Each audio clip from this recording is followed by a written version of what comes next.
Hola a todos y todas. Mi nombre es Stephanie Suárez, soy maestra en Antropología Social por la Escuela Nacional de Antropología e Historia de la Ciudad de México.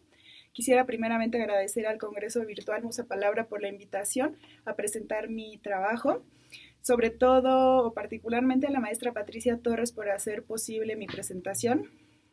También me gustaría agregar que esta es una plataforma nueva para mí, para presentar mi trabajo, por lo cual también quiero agradecer la oportunidad de utilizar nuevos medios digitales para poder tener una conexión con otros académicos, artistas, etcétera. Primeramente les quiero hablar sobre un poco sobre mi trabajo. Este trabajo que voy a presentar fue parte de mi tesis de maestría para obtener el grado de maestra en antropología social. La finalidad de este fue recopilar las experiencias de cruce clandestino de frontera de un grupo mixto de migrantes indocumentados en la frontera norte de nuestro país, en específico en la frontera del estado mexicano de Sonora y el estado estadounidense de Arizona. Durante los periodos de trabajo de campo trabajé entrevistando a los habitantes de este municipio que se llama Altar Sonora, que también trabajaban como voluntarios para dar ayuda humanitaria a los migrantes que habían llegado hasta allá. También entrevisté a varios migrantes varones indocumentados que buscaban cruzar el desierto de Sonora para llegar a Estados Unidos. En específico me gustaría compartirles una metodología que yo utilicé, que fue la cartografía social, para poder hablar sobre las experiencias que tuvieron ellos para cruzar el desierto. Muy bien, les quiero hablar un poco sobre el lugar donde realicé mi investigación. Les comentaba que el nombre de este lugar es Altar Sonora. En el mapa que estoy a punto de mostrarles podemos ver dónde se encuentra. Es un municipio que se encuentra a unos kilómetros de la línea fronteriza entre México y Estados Unidos. Este lugar se utiliza como punto de cruce a partir del 2000, utilizando la ventaja de que está en la entrada de una reserva natural, que es el desierto de Sonora o del Sázabe, para poderse internar clandestinamente a Estados Unidos. Gracias a que está apartado de grandes ciudades y tiene baja población, pues durante los 2000 no había vigilancia local ni internacional que impidiera que se dieran estos cruces. Sin embargo, con el paso del tiempo, pues hubo un declive gracias a que grupos de crímenes organizados empezaron a utilizar este lugar también para cruzar droga y para cobrar los cruces que hicieran los migrantes por ahí. Entonces, básicamente, estos cárteles se apropiaron del negocio local. Quiero también aclarar que para evitar hablar sobre juicios morales sobre quien dejó su lugar de origen por alguna necesidad económica, que son básicamente la mayoría de los que entrevisté son migrantes que fueron desplazados de sus lugares por situaciones económicas, de violencia familiar, es que utilizo el término clandestinidad, en donde, más que hablar de una migración ilegal o de una actividad ilegal, ya que personalmente creo que migrar no debería ser un delito, migrar para proteger tu propia vida no debería ser catalogado como un delito.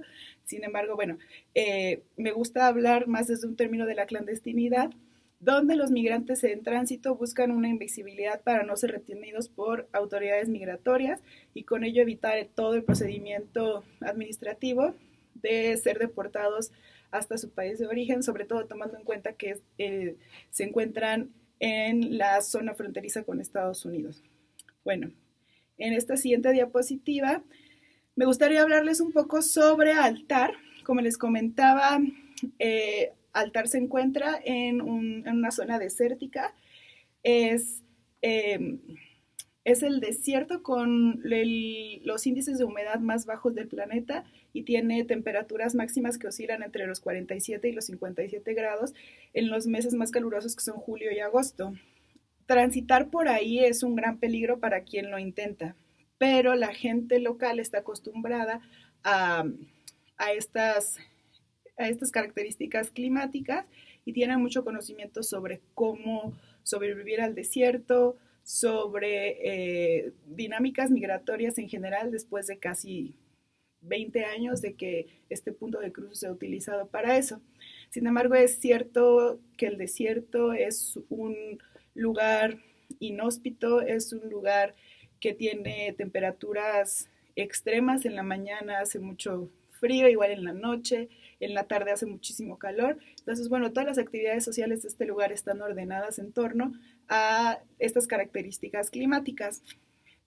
Me gustaría hablarles ahorita también sobre este desierto que les hablo, sobre el desierto como un espacio de investigación, ya que esta investigación se posiciona desde la ecología cultural como un concepto donde la cultura y la naturaleza se combinan en procesos históricos de adaptaciones recíprocas.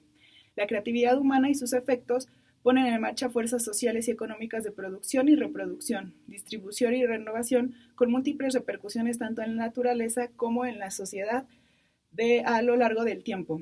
Esto quiere decir que hay una continuidad entre la cultura y la naturaleza. Es un poco lo que les hablaba de que todas las actividades sociales de este lugar están relacionadas a todos los componentes ecológicos del desierto. Es importante para mí aclarar que el desierto de Sonora en esta investigación no es solamente un escenario estático en el que ocurren las cosas, sino que es un agente activo en la creación de experiencia de los migrantes, que fue el interés principal de esta investigación de maestría.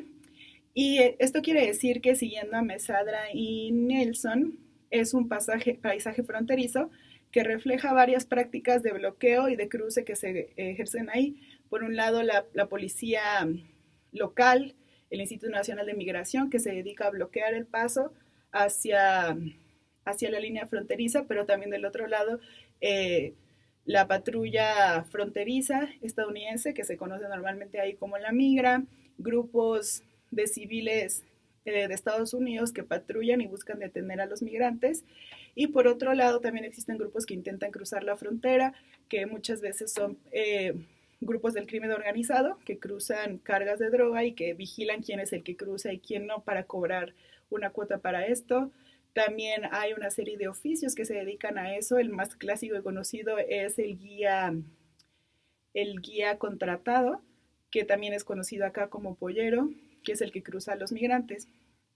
Entonces, bueno, es muy interesante que en este lugar, en tanto paisaje fronterizo, existen relaciones políticas y económicas y también existen experiencias de cruce de los migrantes que llenan de sentido y significado a estos lugares, pues en específico el desierto del Sázabe. Estos lugares son intensamente vividos, son intensamente significados y utilizados por los grupos sociales que viven ahí, que son todos los que ya les comenté. Entonces, el desierto de Sonora dista mucho de ser un lugar vacío, sin historia propia y función propia. En el estudio de los antecedentes, revisé cómo algunas partes del desierto son consideradas zonas de reserva natural y esta, por ejemplo, es una zona fronteriza como tal, ¿no? A pesar de que son las dos son partes de un mismo ecosistema. Bueno, en cuanto a la cartografía social como metodología colaborativa, es importante decir que la disputa por este lugar fronterizo crea dinámicas de violencia entre todos estos actores sociales que les he comentado. Entonces, un poco me interné a la cartografía social como esta metodología gracias al contexto etnográfico. O sea, fue el contexto el que definió finalmente las decisiones metodológicas y que me llevó a romper un poco, pues en busca de poder entender el contexto, me llevó a romper un poco estas técnicas clásicas etnográficas que son la entrevista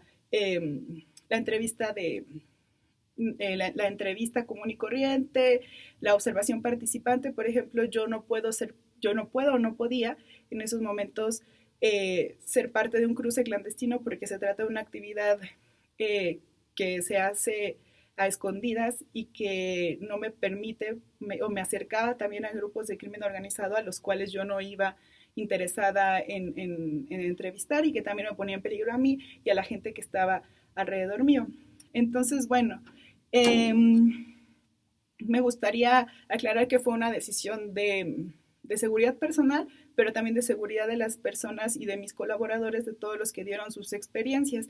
Entonces, por estas situaciones había situaciones que yo no podía fotografiar, pero que a través de la creatividad, a través de las relaciones y de la convivencia diaria con la gente que estaba ahí, desde los migrantes hasta los altareños, pude abrir esta metodología en la que además apelaba a su propia creatividad y a su propia representación. Entonces, un poco sobre la definición de cartografía social, es que esta se entiende como una metodología participativa y colaborativa de investigación que invita a la reflexión, organización y acción alrededor de un espacio específico y social específico. En este caso, pues es el desierto de Sonora y en específico es el cruce clandestino de frontera. Esta es una técnica, siguiendo a Falsborda, es una técnica dialógica que también era muy importante para mí, para romper esta idea de poder entre el investigador y el investigado, ¿no? Al contrario, era una técnica en la cual dialogábamos y que se podía proponer desde una perspectiva transdisciplinaria, preguntas, perspectivas distintas para poder reconocer las vivencias de estas personas, sus intereses, sus posiciones y, bueno, finalmente todas estas están expresadas en representaciones gráficas que para mí también eran muy valiosas en tanto que mis intereses no iban solamente a saber la información o saber cómo como datos económicos o sociales nada más, sino toda la experiencia que hay a través de, en torno a una actividad considerada ilegal. Entonces, una cosa que me parece muy importante también de la cartografía social es que no se trata de una representación geográfica del mundo, sino es una explicación universal de aquello que rodea a ese mundo, que es el desierto y el cruce clandestino. Y entonces la cartografía social me ayuda a trascender una mera descripción, ¿no? Se vuelve más bien como un tratado acerca de lo que sucede en el desierto y una herramienta que me ayuda, que operativamente me ayuda a comprender la realidad. Finalmente, una parte muy importante de la cartografía social es poder contrastar los relatos sobre el territorio desde una perspectiva diferencial.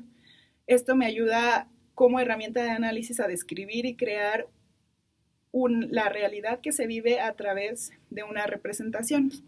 Entonces, bueno, ahorita voy a describirles dos momentos de la investigación. Utilicé estas técnicas en más ocasiones, pero bueno, me parece que ahorita hay dos momentos en específico de la investigación que fueron muy importantes para entender las dinámicas que suceden en el cruce clandestino, ¿no?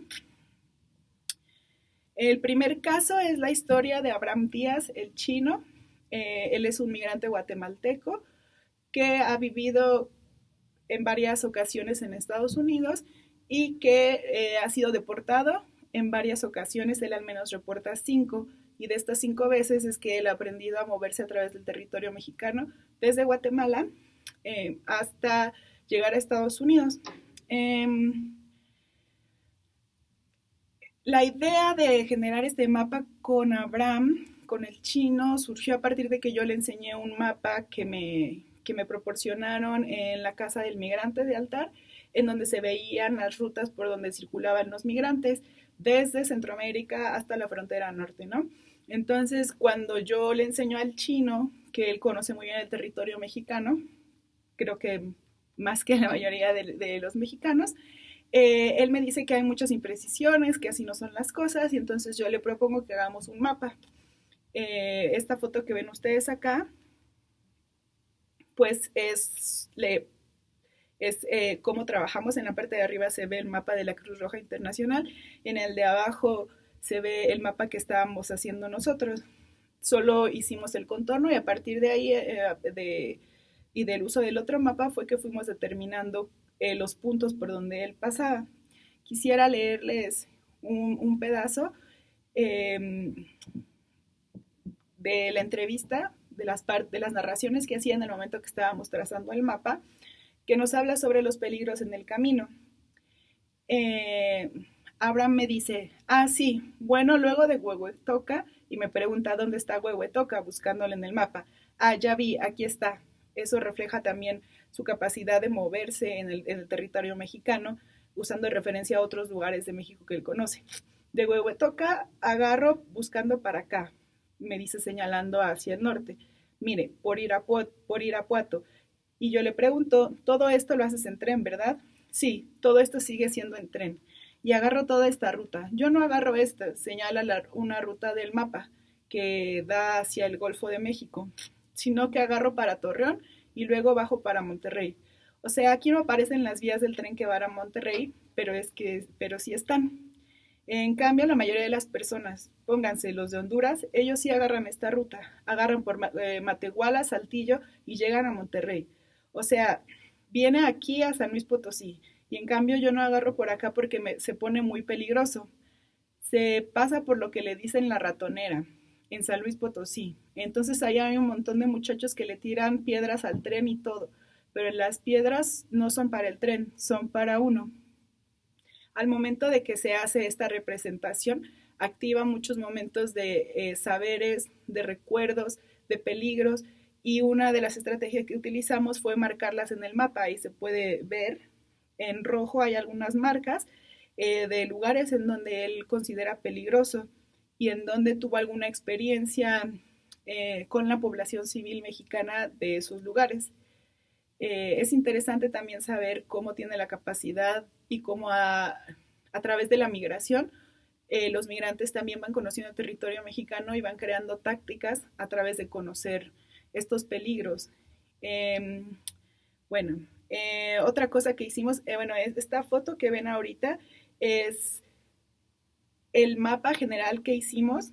Utilizamos hilos de distintos colores ahí como no era parte de una metodología, era una metodología que yo conocía, pero no era una metodología que yo sabía que iba a poder tener la oportunidad de utilizarla estando allá, busqué los materiales que me pudieran ayudar y bueno, con todos estos, tengo algunas cosas que utilizaba para subrayar textos, estos hilos que la verdad son muy delgados, pero que también le dan una cierta como característica visual del lugar en donde estábamos, ¿no? Son hilos que pude conseguir en la tienda de la esquina y que pude utilizar como para marcar dos rutas. Entonces, estos dos hilos marcan dos rutas principales que son las que más utilizan los migrantes y los puntos dorados que encontré también en la papelería de la esquina marcan los lugares en donde él pasa, en donde ha pasado y conoce, ¿no?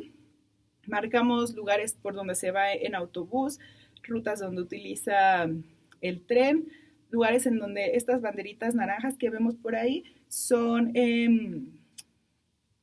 presencia del Instituto Nacional de Migración, que él sabe perfectamente en dónde pasa, en dónde los pueden encontrar. Y bueno, otra cosa muy importante de este mapa fue firmarlo en conjunto, ¿no? O sea, yo ayudé en algunos, en trazar, en también provocar esta conversación alrededor de su trayectoria, en hacer preguntas que a veces parecían demasiado obvias, pero que también generaban datos que se le habían pasado o que muchas veces parecían irrelevantes, pero que daban mucha información acerca de su propia experiencia como migrante. Entonces, bueno, ahorita les voy a leer un poco también algo que dijo cuando hacíamos esta parte del mapa. Dice, yo no agarro el camión directo desde Culiacán hasta acá, porque como la mayoría de Culiacán hasta Tijuana son camiones de eso de primera clase, entonces yo sé que migración, el Instituto de Migración pues los para. Entonces yo agarro la mayoría de camiones de estos que van por la Libre. La Libre es la autopista que no cobra cuota. Entonces, estos autobuses agarran parte de la Libre y parte de la cuota. Y ahí yo le propongo, podemos poner estas banderitas para marcar migración. Está bien, me contesta. Entonces sí, siempre yo me vengo en esos camiones que van así, que vienen así de pueblo en pueblo. Me tardo más, gasto más, pero me vengo a la segura. Si me vengo en un camión directo, gasto menos, llego rápido, pero el recorrido para mí va a ser corto porque donde me paren, ahí yo ya me quedé. Es interesante en esta narración que describe las tácticas de movilidad que conoce para moverse en México y para poder llegar a la frontera. En cuanto a la experiencia migratoria también nos revela que se da en base al movimiento, que dejar el lugar de origen y transitar no significa no tener un territorio, sin embargo implica reterritorializarse, en palabras de Rogerio Hasbert, donde habla sobre el conocimiento y la capacidad de la gente para reubicarse en zonas que tampoco conoce a través de sus propios conocimientos y sus propias experiencias. Entonces, bueno, esta capacidad, a pesar de no estar en territorio nacional o en territorio propio, hay procesos de reterritorialización a partir de los cuales se sabe y se aprende las nuevas coordenadas donde se estén. Terminamos esta dinámica, el chino y yo, con la carta que les estoy mostrando. Abraham escribió algo sobre el mapa que hicimos y su experiencia migrando. Enero 14 de 2018. Es un viaje que he hecho por necesidad, sobre todo porque le dije que si podía escribir algo sobre su experiencia de viajar. Entonces dice, es un viaje que he hecho por necesidad, porque en mi país, Guatemala, no hay oportunidades de trabajo y en el campo, por México, y en el camino, perdón, por México, he encontrado personas de gran corazón. He llegado hasta Altar, Sonora sin ningún problema. Sé que me falta lo peor, que es cruzar el desierto de Arizona, pero confío en Dios que lo voy a lograr. Firmada pues por Abraham Díaz. Me gustaría pasar al siguiente caso de estudio, en el cual me enfoqué en estudiar los componentes ecológicos del desierto en la experiencia de cruzar el mismo. En el albergue en el que hice mi trabajo de campo, que es el Centro Comunitario de Atención al Migrante y al Necesitado, en 2001 el padre, el sacerdote que lleva este lugar, decidió plantar una serie de árboles, cactuses, cactáceas, en el que pudieran mostrarle a los migrantes qué era lo que iban a encontrar allá en cuanto a vegetación. Estas plantas las recogieron los voluntarios que trabajan en el albergue del desierto mismo y decidieron plantarlos y cuidarlos en equipo. Entonces, bueno, aquí vemos unas fotos del albergue por dentro y vemos que todo alrededor tiene plantas. La foto de arriba muestra la parte de los dormitorios y un foro, y del otro lado la parte del comedor. Alrededor de todo esto se encuentran las plantas y las cactáceas. Cuando supe que las mismas plantas que estaban en el desierto estaban ahora también en el albergue, decidí hacer un recorrido para saber la relación que tienen los migrantes con el desierto a través de la topografía, la flora y la fauna, ya que estas están activando siempre experiencias, sensaciones y también es necesario decir riesgos para ellos. Entonces, bueno, les quiero describir un poco, este fue el resultado. En el momento que hice este recorrido, empecé con un par de migrantes, ya que normalmente están descansando en el albergue, pero fue muy interesante que el recorrido y que hablar sobre las plantas y que las plantas los llevaba a hablar sobre su experiencia y sobre su conocimiento sobre el desierto hizo que todos los migrantes que estaban presentes se pusieran a platicar acerca de lo que ellos saben. Es interesante que a diferencia, por ejemplo, de que si yo quisiera llegar y preguntarles, oye, ¿cómo cruzas el desierto? A mucha gente es reticente a contestar estas cosas porque se trata de una actividad catalogada como ilegal, pero en tanto lugar natural y tanto naturaleza y conocimientos de un espacio, los migrantes que entrevisté ese día se mostraron muy cooperativos y dieron, compartieron conmigo también mucho de su conocimiento y sus experiencias. En ese momento, más que parecer simplemente migrantes indocumentados que buscan cruzar, ellos eran los expertos del desierto y también ellos fungieron como maestros míos sobre el desierto, sobre cosas que yo estando en una estancia de apenas un mes en el desierto, pues cosas que yo no sabía, ¿no? Entonces, bueno, aquí vemos la cartografía que resultó yo dibujé ahí a mano alzada las cosas que yo veía y ellos me iban hablando así como, bueno, este es el ocotillo, esta es la sábila, esta se llama palo verde. Con unas banderitas verdes puse los espacios en donde estaban localizados cada cosa, como las oficinas, las bodegas, el foro, los dormitorios, y alrededor de todo eso hicimos pues empezamos a nombrar cada una de las plantas que íbamos encontrando. Fue interesante saber que uno de las mayores, uno de los tantos, pero uno de los más comunes, de los riesgos más comunes, es espinarse durante su caminata por el desierto. Al espinarse pueden tener varias heridas que hacen todo el trayecto en el desierto más pesado, que lo hacen más doloroso, sobre todo si llegan, muchos no cruzan con zapatos adecuados para este tipo de terreno y las espinas de varias cactáceas logran traspasar las suelas de los zapatos, lo cual es un riesgo inminente porque en el desierto no se pueden quedar parados, tienen que seguir su trayecto por las cuestiones ecológicas, porque los están buscando, entonces entre más rápido se salga, hay más probabilidad de sobrevivir. Les leo un poco esta narración que surgió durante la creación de esta cartografía. Refiriéndose a las espinas, me dice Carlos. Sí, pero peor esa onda, hablando de las espinas de la biznaga. Le digo a ella, a mí, que una vez me pasó una por acá, señaló la uña del dedo gordo. De una vez me pasó hasta el otro lado, de un lado al otro. Sí, son muy finas las espinas, responde otro migrante. Y yo también, decían, por ejemplo, que ya cuando uno tiene heridas, se puede usar esta planta. ¿Cuál? ¿La sábila? Me preguntan. Pero eso es para las quemadas. Esto es la sábila es de uso prolongado. Esto en el desierto no sirve porque es de un efecto que es un proceso, no es en corto, responde José a mi pregunta sobre la sábila. Saben los nombres y saben detectar cuáles les sirven para algunas cosas y cuáles no, y qué efectos tienen. También podemos, como hablamos de distintos tipos de plantas y cactáceas, hablaron también de su conocimiento del paisaje. Me dice Carlos, esto es ocotillo, hay mucho en el desierto. Esto lastima de lo grueso que es la planta que vemos con las flores rojas del lado izquierdo.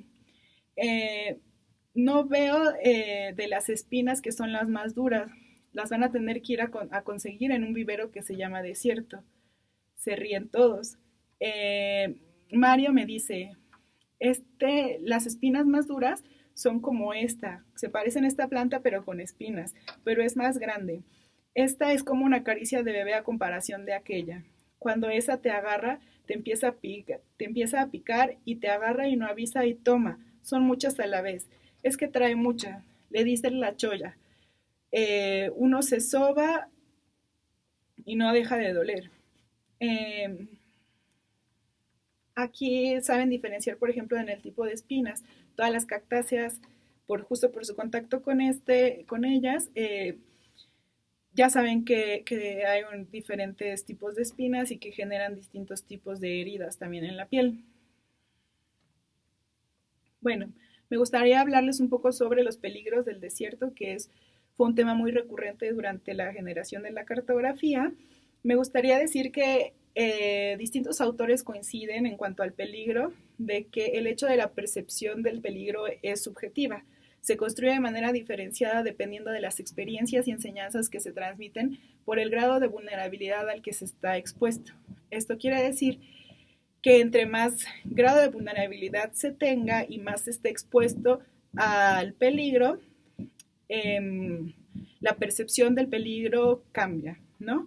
Entonces, esto es una muestra, esto también surgió mucho durante esta dinámica, porque nos dice que la subjetividad es un elemento crucial de las situaciones de vulnerabilidad. Inclusive para mí, que fui a hacer un trabajo de campo al desierto, reconozco como una actividad de alto riesgo cruzar el desierto de manera clandestina. Ellos saben que es difícil, pero también para ellos el grado de peligro se eleva y les da esta posibilidad de enfrentarlo también. No es un peligro que sea inaprensible, sino que existe una escala y que lo pueden superar también. Una escala que, por ejemplo, para otro tipo de personas o para mí misma no existe. Este es un testimonio que me da CP, que me pidió guardar su nombre. No miraron por allá. Hay unos lugares que me dan miedo allí.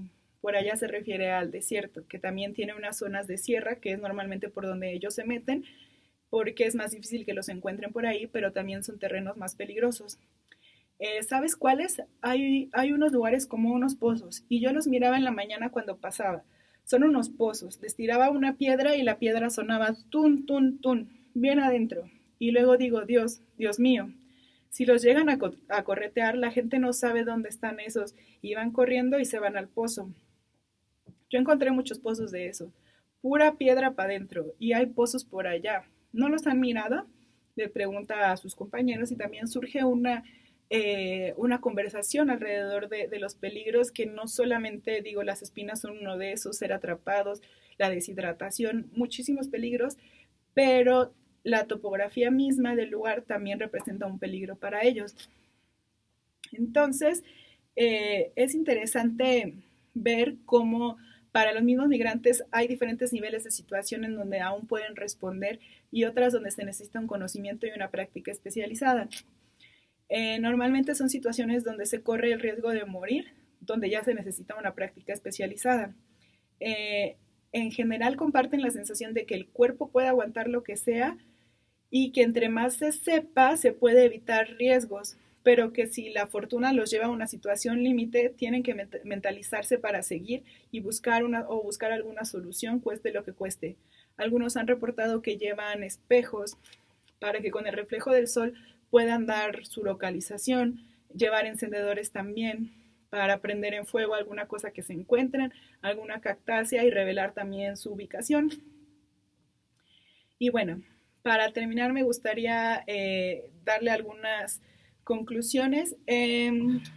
La cartografía social como metodología de investigación tiene pertinencias académicas y políticas, ya que es una contribución que está dirigida no solo a pensar críticamente, sino también a hacer críticamente, a increpar, a discutir, a dialogar. Y esto nos posiciona desde un punto donde, además de académicos, pues somos seres humanos y que podemos transformar y profundizar prácticas de investigación, sobre todo en las relaciones de poder que existen en la academia, con los entrevistados. Generar también un material que esté hecho en conjunto por las personas que están viviendo estas experiencias y que generen material geohistórico sobre los lugares que ellos utilizan cotidianamente. Es interesante también ver cómo la frontera no es solamente una línea en un mapa, sino que es una institución social que es compleja y que está marcada por las tensiones entre las prácticas de quienes quieren reforzar la frontera y las prácticas de quienes quieren atravesarlo.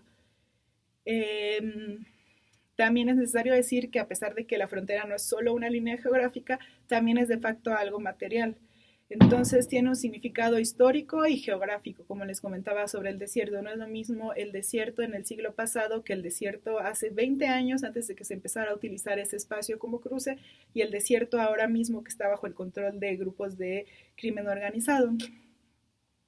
Entonces, en tanto lugar histórico y geográfico, es inseparable de situaciones espaciales y temporales concretas, como les mencionaba anteriormente.